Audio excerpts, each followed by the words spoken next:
మా మిత్రుడు అడిగిండు ఇక్కడ, అంటే ఆయన ఇలా వీడియోలలో రావడానికి కొద్దిగా సిగ్గుపడుతున్నాడు, భయపడుతున్నాడు. కానీ నాకు ఎటువంటి భయము సిగ్గు లేదు. అంటే సిగ్గులేను అని కాదు, కెమెరా ముందు చేయడానికి సిగ్గు సిగ్గుశరం లేనోడు అనుకుంటారేమో, అది కాదు. కానీ కెమెరా ముందు చేయాలన్న తపన తాపత్రయం నాకు.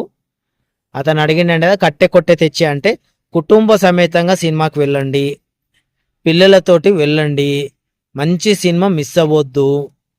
అయితే ఇంకో సినిమా నేను కంపేర్ చేయను. ఎవరైనా కంపేర్ చేస్తుంటారు. కంపేర్ చేయడం అంటే వాడంత దరిద్రుడు మరొకడు ఉండడు. ఎందుకంటే వాడికి టాలెంట్ లేదు దీని గురించి చెప్పడానికి. కాబట్టి కంపేర్ చేసి ఒకటి మెచ్చుకుంటాడు, ఒకటి తిడతాడు.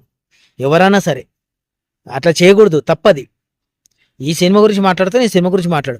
పిల్లలతోటి వెళ్ళండి, భక్తి భావం గురించి మాట్లాడండి, నటన గురించి మాట్లాడండి. పరమేశ్వరుడు ఒకవేళ మనిషి రూపంలో వస్తే మోహన్ లాల్ గారు చేసినటువంటి పాత్ర ఒకటి చాలా అద్భుతంగా ఉంది. ఆయన 15 నిమిషాలు ఉంటాడు. దాని గురించి చర్చ చేయండి, పిల్లలకు చెప్పండి. మీకు అందరికీ పురాణాలు తెలుసు అని చెప్తారు కదా. నేను ఏదైనా నన్ను అడిగితే మాకు పురాణాలు తెలుసండి, నువ్వు చెప్పేదేముంది అని మాట్లాడుతుంటారు అంతా.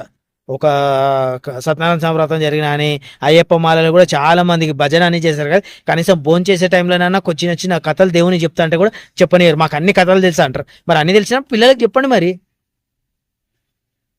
పిల్లలకి చెప్పొచ్చు కదా, నేర్పించవచ్చు కదా.